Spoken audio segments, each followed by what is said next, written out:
I'm Gerry Hill. I'm Managing Director of Direct Debit Limited. We're global payment specialists whose main function is to provide direct debit management software, BACS accredited training, bureau collection services to corporates and banks. We're formed in 1989 and we're based in New Malden in Surrey. We're members of the BACS Affiliates Group and we also sit on the SME Forum of the Payment Council. In 2005, we formed the European Direct Debit Association to provide information and, more importantly, representation for every organisation with an interest in the direct debit process. The interest in EDA was phenomenal, and we now have over 12,000 members, which is going to grow to 20,000 in the UK and Europe in 2010. Gerry, why is getting paid to agreed terms such a major problem in the UK?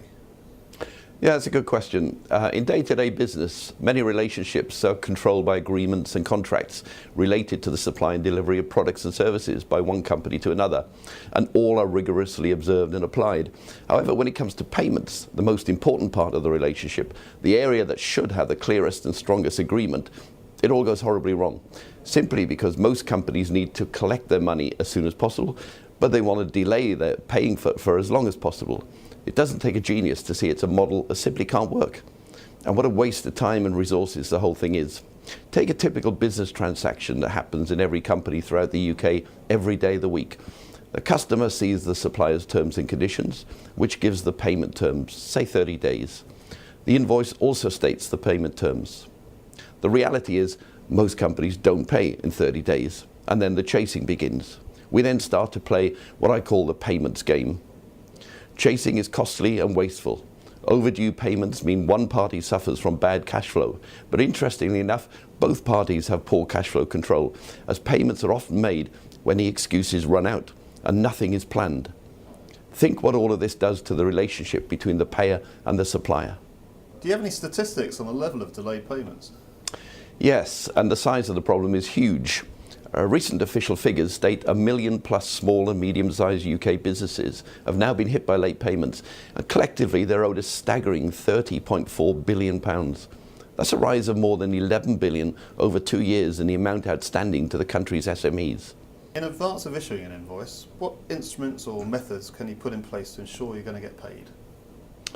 Well, firstly, direct debit is used for regular payments. So in the example I gave, a 30-day invoice can be sent to a customer, giving the amount owed and the date when the direct debit will collect the money. Most important, you know when you're going to be paid, and you can plan and forecast better.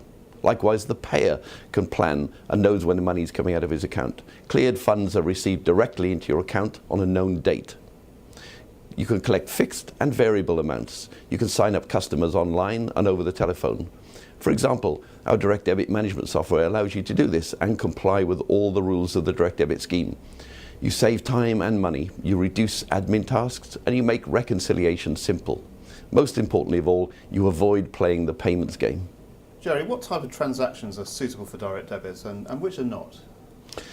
Well, on the domestic side, we're all used to paying our mortgages, our television licenses, utility bills, telecom bills, council tax and so on. Insurances, we're all used to paying those by direct debit, and in business, any regular payment to a supplier can also be made by direct debit. Why would customers agree to pay by direct debit, and what's in it for them? Well, firstly, they don't have to remember to make payments, as it saves time and gives peace of mind. They know exactly how much comes out of their account each month, and it's all recorded, of course, on their statement. Some businesses offer discounts for signing up companies by direct debit. This is on a case-by-case basis, but it gives the customer the opportunity to negotiate with the supplier. It helps with budgeting, and if any mistakes are made, the payer is protected under the direct debit guarantee. How does direct debit compare to other regular payment mechanisms, for example, standing order?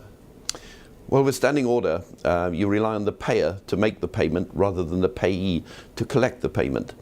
Standing orders can only be for fixed amounts of money each time. They can't be variable.